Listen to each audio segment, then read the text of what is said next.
Not too bright. I don't know. Who knows? I don't know where my ring light is. Anyway. Bonjour, mon petit chifle. Amber here. This video was supposed to be filmed in January. This video was supposed to be filmed with like the yearly recap, yearly wrap-up videos that we all post at the beginning of each year. It's June 14th? June 14th, I believe.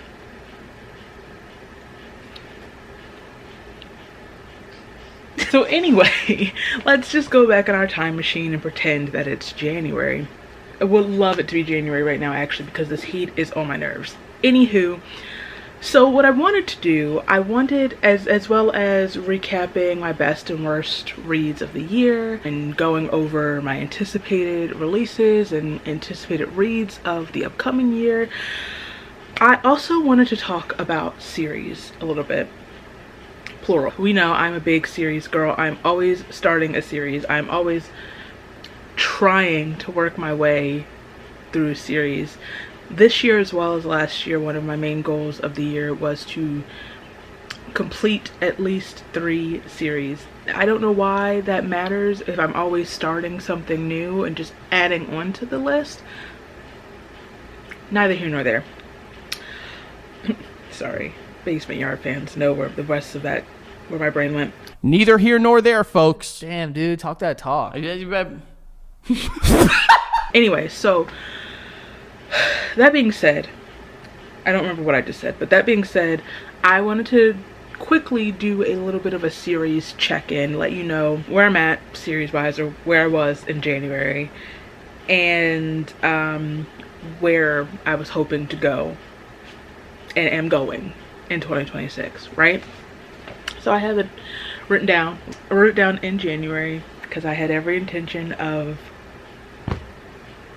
Okay, so in 2025, I started I started 4 series. First and foremost, I started the Broken Earth trilogy by N.K. Jemisin. I read the 5th season, really enjoyed it, and am hoping to continue in 2026. That is a adult dystopian sci-fi fantasy. It's kind of set in this like post-apocalyptic world, and we're following, I think it's 3 characters, mostly kind of like navigating in this world that has every generation or so an apocalyptic event, and everyone like kind of living in the fallout of that. Great. I really don't want to talk too much in depth of what each of these is about, or else we will be here for a very long time, and that is not the goal.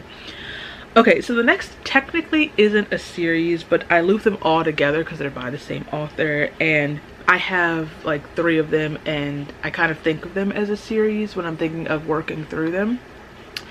In 2025, I started my Emily Henry journey. I read Beach Read. Not only did I read Beach Read, I went up to Cape May to read Beach Read. I keep saying Beach Mead. Beach Read at the beach. There is a vlog. You should have already watched it. If not, I won't judge you too much. There's the link down below. In fact, I just got back like a couple weeks ago now from doing People We Meet on Vacation. That is also available to watch. You also should have already watched that. Going forward, obviously, I don't think I wrote this down. For like going forward, I fully intend to read Book Lovers in the near future. I would have said if I filmed this in January that I intended to read People We Meet on Vacation. Done. I also started in 2025 the Locked Tomb series by Tamsin Muir. I read Gideon the Ninth. I started Gideon the Ninth at the end of 2025, so when I wrote this list I was still reading Gideon. So even though I'm still reading book 1, I have since finished it, and that is it's like another sci-fi fantasy. All I'll say is that, and this is like all I knew going into the series, was lesbian necromancers in space, and I feel like that's all you need to know going into it. I had an interesting time reading the book, I'll say that. I am intrigued to continue the series, but it's not the top of my like priority list at the moment. I feel like I'm going to need to reread book one. I want to listen to book one because I have a feeling that the audiobook is going to be a better experience for me, like with the writing style and the humor in the book, because everyone talks about how funny the book is. Humor is subjective, it's whatever.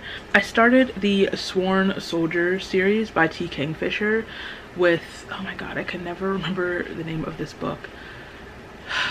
What Moves the Dead by T. Kingfisher, which is a House of the House of Usher retelling by Edgar Allan Poe. And it's a novella. I believe they're all novellas, and I didn't even like really truly process that it was a series until making this list. Okay, so there are two series that I progressed in 2025, or I made progress in, and well, one of them I'm still continuing to work through, but you know, we're late. So the first is Dark Olympus by Katie Robert, the first of which is Neon Gods. These are like Greek mythology inspired erotica romance books, and they each obviously follow a pairing inspired by like the Greek deities. The first of which is Hades and Persephone. In 2025 I read Electric Idol, which is Eros and Psyche, I think. Could be making that up. Yeah. And yeah, it's set in this like kind of like underground hidden world, sort of like Storybrooke from Once Upon a Time. I mean, I guess it's, as the title of the series implies, Dark Olympus. This elite underground city, like I said. A lot of power moves. There's a lot of criminal activity going on. A lot of scheming. A lot of... Anyway, I also have here The Poppy War. I reread The Poppy War in 2025 and then read The Dragon Republic. Since then, I have completed the trilogy. I read The Burning God in January. Whatever. I have a full spoiler vlog of my experience reading that series. I'll link that below as well. R.F. Kuang and I need to have words. We need to have words. So there are 2, 4, 5 series that I finished in 2025. The first of which hurts my feelings. And we can say I completed the Beautiful series by Renee Ahdieh. Unfortunately, that ended with a DNF. And it hurts me so much to say that I had to DNF The Ruined.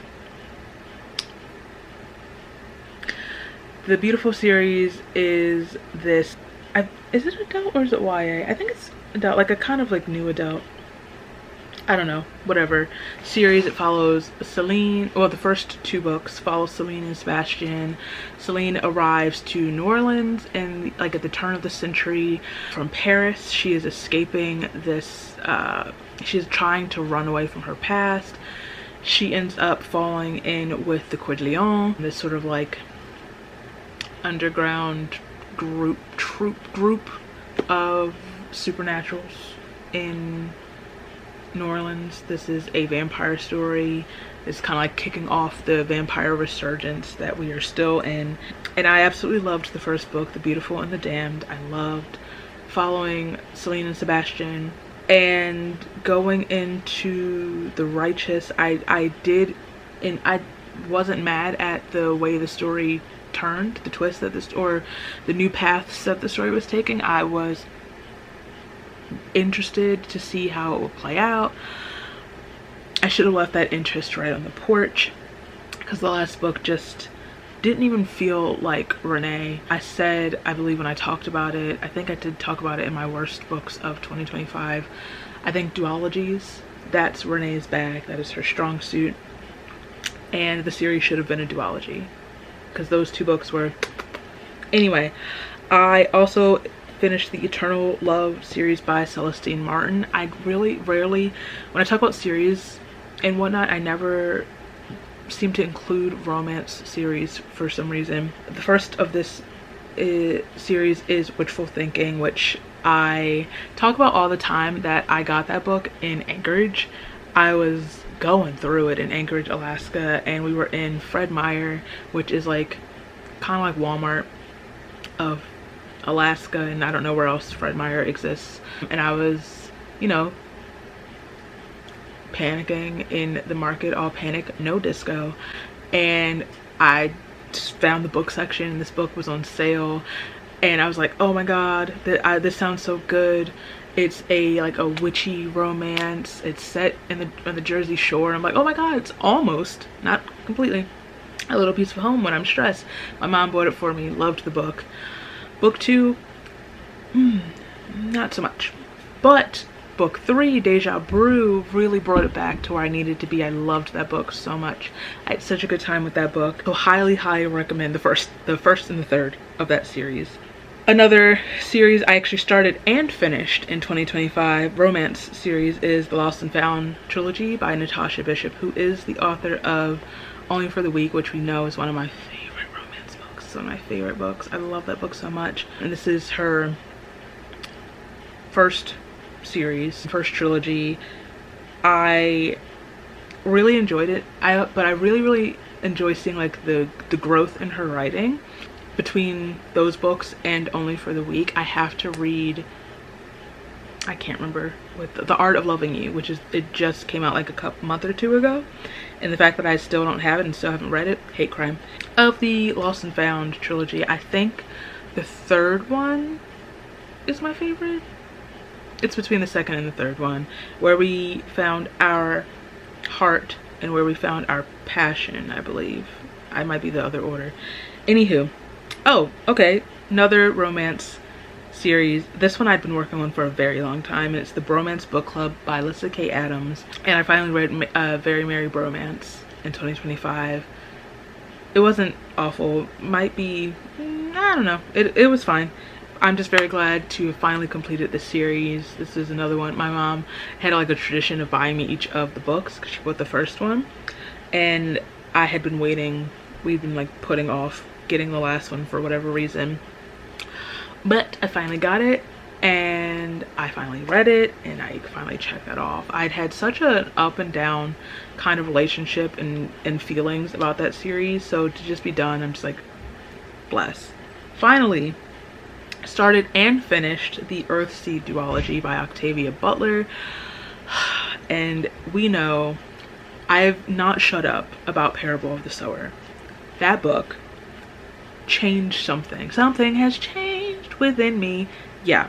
That book is, it's something else. It's terrifying. One, it's like prolific. It's, unfortunately, it's inspirational because I'm like, okay, I'm making notes on all the things I need to be doing right now in the current climate that we're living in, the state of where we absolutely are already in and are right at the doorstep of going into.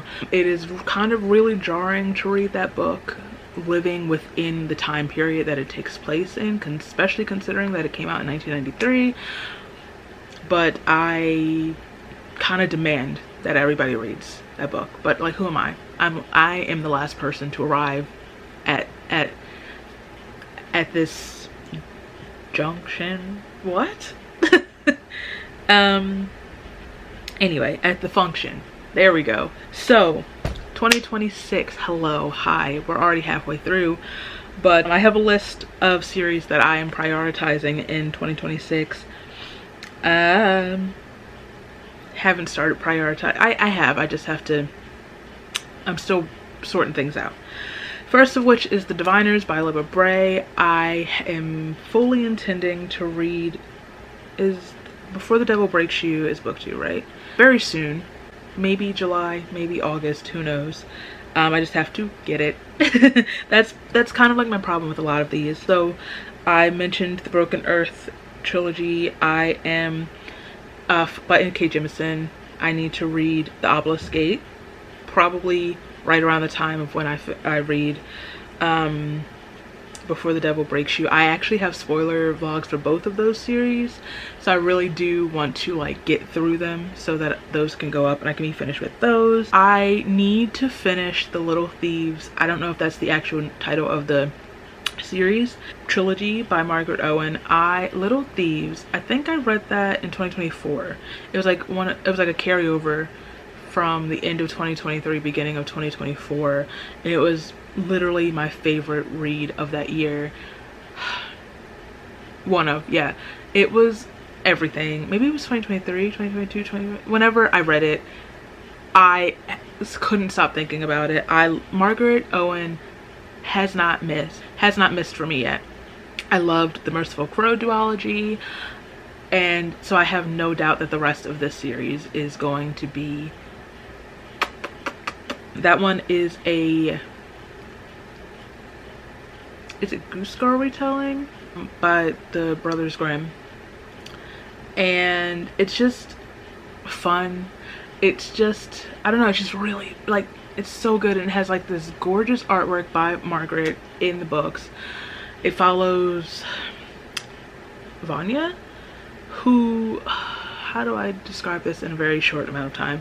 Vanya is a lady's maid or something for Giselle, who is this lady, some sort of noble woman, and by night she is like this petty thief. She steals from the rich within the circle that she works under, I guess, and she is trying to escape her godmothers, the goddesses that raised her, Death and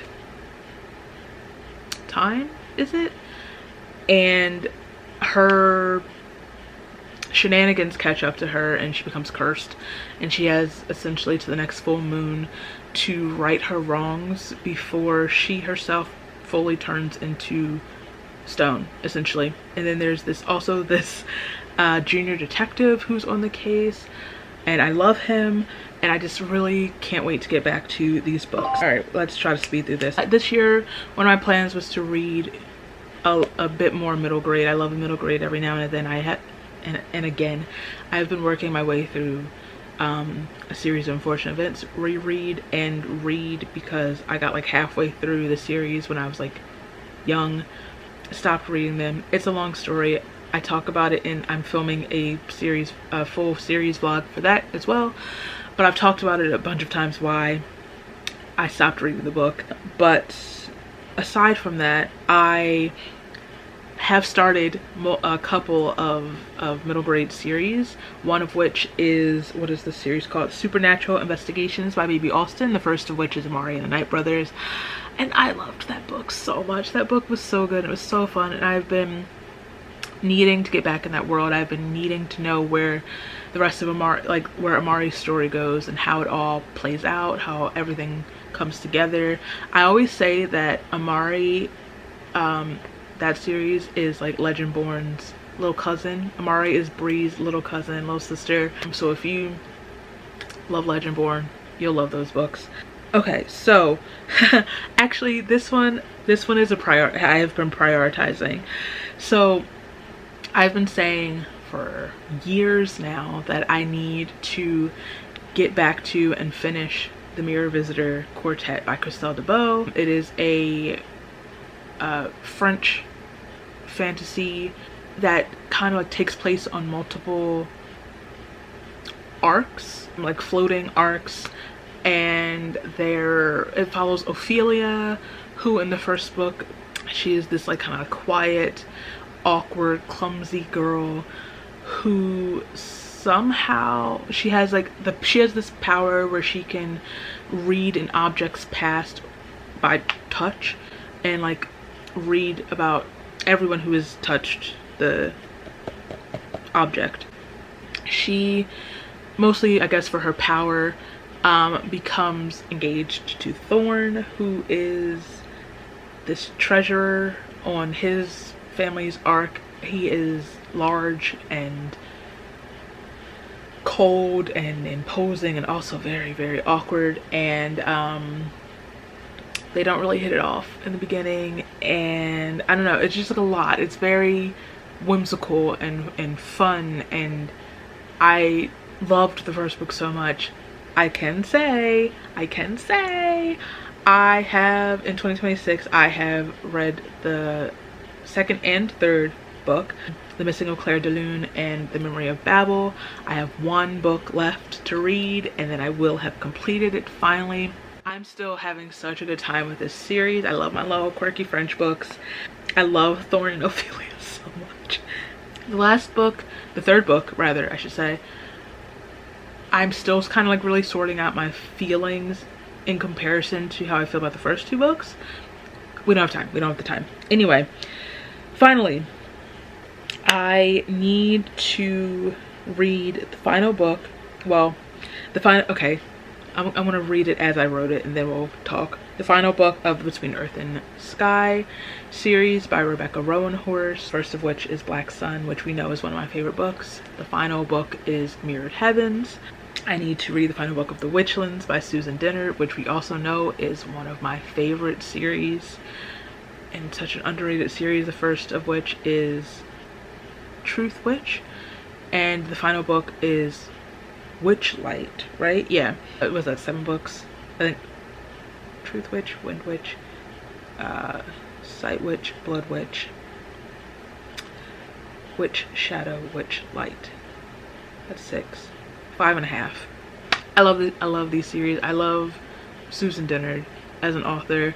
Anything she reads, anything she puts out, I'm going to read it. I've been loving like getting updates of like what's coming next with her. I actually am behind, I think, 2 series, truthfully, because I wanted to finish The Witchlands before I went into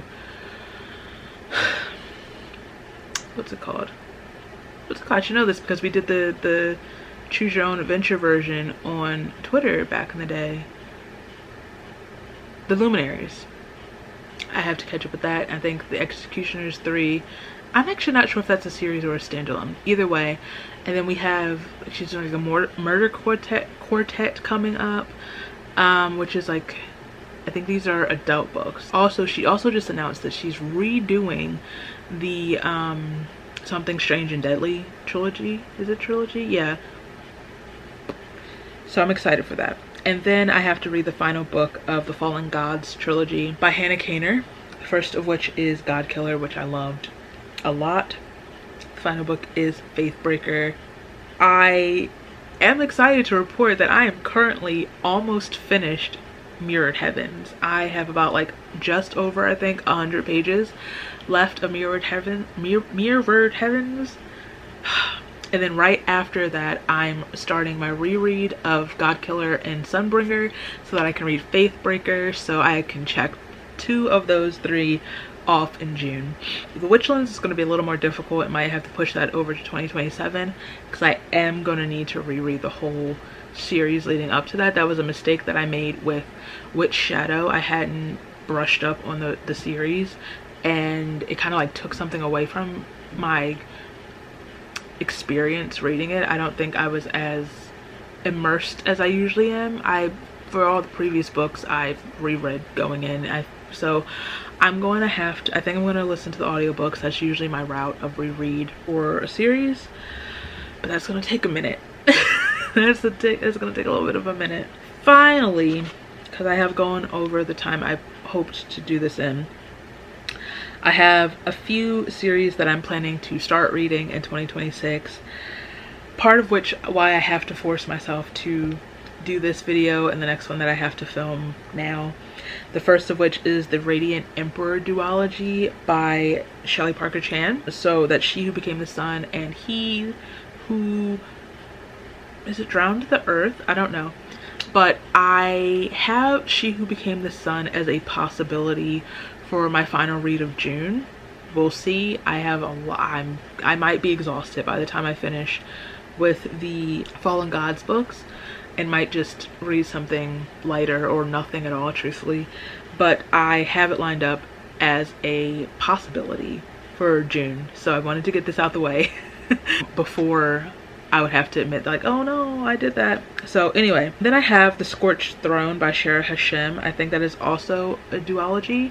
The Jasad Heir and the Jasad Throne, perhaps. That one is like an Egyptian, is it Egyptian mythology or just Egyptian inspired? It's promoted as like a romantasy. I don't read straightforward romantasy books, or if I do, I find out later that that's what they're classified as. But I am really intrigued by these books. I've heard a lot of really good things about these books, and I wanted to read these books before I realized that they were technically romantasy. Okay, so next I have The Hierarchy. I think it's a duology by James Islington. The first of which is The Will of the Many, which I do have. That book is so large though, I am a little bit intimidated by it, truthfully. And then the sequel is The Will of the Many and the Something of the Few. Couldn't tell you truthfully, but I have to get that soon. Hopefully just knock the duology out. And actually I can't say in one go because that is a large big old boy. And then last but not least, I have the Rages trilogy by Kritika H. Rao, the first of which is The Surviving Sky, which was recommended to me like years ago now by one of my oomphs on Bookstagram, and I've been needing to get around to it for so long, and this year I'm like, I gotta do it. I don't remember if that's a duology or a trilogy. I think it's a trilogy, but yeah, so that's that. I don't know why I said it like that.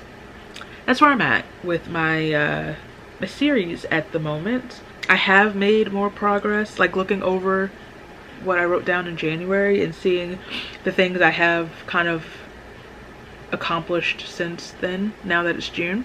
So that's great. I still have some work to do where it comes to these series that I'm prioritizing and planning to start, but we still have 6 months. It's okay. I don't have like 3 set TBRs for the rest of the year, and I have to figure out where to fit these in around that. It's fine. Everything's so fine. Everything's great. Thank you for asking. So thank you for sitting through this with me. Thank you for talking this out with me. If you like this video, please give it a thumbs up. If you like me, feel free to subscribe. If you have recommendations for a series you think I might enjoy, leave them down below. All my places are down below so you can follow me, and I'll follow you back, and I'll see you very soon.